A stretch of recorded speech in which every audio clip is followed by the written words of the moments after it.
রমজানের শেষ দশকের জন্য বিস্তারিত কিছু আমল বলুন। রমাদানের শেষ দশকের বিশেষ আমল নবী করিম সাল্লাল্লাহু আলাইহি সাল্লামের জীবনী থেকে যেটা আমরা পাই সেটা হলো যে আম্মা জান আয়েশা রাদিয়াল্লাহু তাআলা আনহা থেকে বর্ণিত, নবী করিম সাল্লাল্লাহু আলাইহি সাল্লাম রমজানের শেষ দশক যখন শুরু হতো তখন তিনি কি করতেন? কানান নবী সাল্লাল্লাহু আলাইহি সাল্লাম ইযা দাখালাল আশর, রমজানের শেষ দশক যখন শুরু হতো আহইয়া লাইলা, নাম্বার 1, তিনি রাত জেগে ইবাদত করতেন।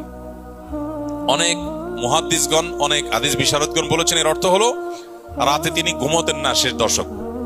আবার অনেক মুহাদ্দিসগণ বলেছেন কুমিল লাইলা ইল্লা কালিলার উপর আমল করে সামান্য ঘুমাতেন, বেশিরভাগ রাতে ইবাদত করতেন। তাহলে 1 নম্বর আমল হলো শেষ দশকের প্রতিটা রাত জেগে ইবাদত করা। নাম্বার 2, ওয়াইকাযা আহলাহ, নফল আমলের জন্য অন্য কোনো সময় পরিবারকে ডেকে তুলতেন না, কিন্তু রমজানের শেষ দশক পরিবারকে ঘুম থেকে ডেকে তুলতেন ইবাদতের জন্য। তার মানে পরিবারকে ইবাদতের জন্য উদ্বুদ্ধ করতে হবে। 3 নম্বর,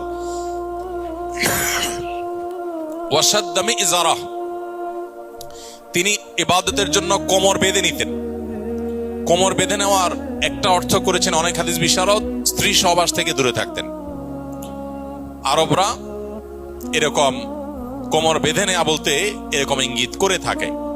আবার অনেক মুহাদ্দিসগণ এর ব্যাখ্যা করেছেন যে কোমর বেঁধে নেওয়া মানে আমরা যেরকম বলি কোমর বেঁধে ইবাদত করা, কোমর বেঁধে নেমে যাওয়া কোনো কাজে, তার মানে সর্বোচ্চ মেহনত এবং পরিশ্রম সাধনা করতেন ইবাদতের জন্য। আর অন্য আরেকটি হাদিসে আসছে কানা ইয়াজতাহিদু ফীহি মা লা ইয়াজতাহিদু ফি গায়রি, নবীজি শেষ দশকে ইবাদতের জন্য এত বেশি পরিশ্রম করতেন, বছরে অন্য কোন সময় ইবাদতের জন্য এত পরিশ্রম করতেন না। অথচ আমরা শেষ দশকে বেশিরভাগ মানুষ হয় গ্রামের বাড়ি যাওয়ার নিয়ে ব্যস্ত, গ্রামের বাড়ি যাওয়ার পরে বিভিন্ন বাড়িতে বাড়িতে ঘোরার, গ্রামে গ্রামে ঘোরার নিয়ে ব্যস্ত, আর শহরে যারা আছে তারা কেনাকাটা, শপিং ইত্যাদিতে ব্যস্ত। তো এটা হলো আমাদের শেষ দশকের অভ্যাস, যেটা হাদিসের একেবারেই বিপরীত। শেষ দশক হওয়া উচিত প্রথম দশক, দ্বিতীয় দশকের চাইতে বেশি ইবাদতে বেশি মনোযোগী হওয়া উচিত আমাদের শেষ দশকে। আল্লাহ আমাদেরকে তৌফিক দান করুন।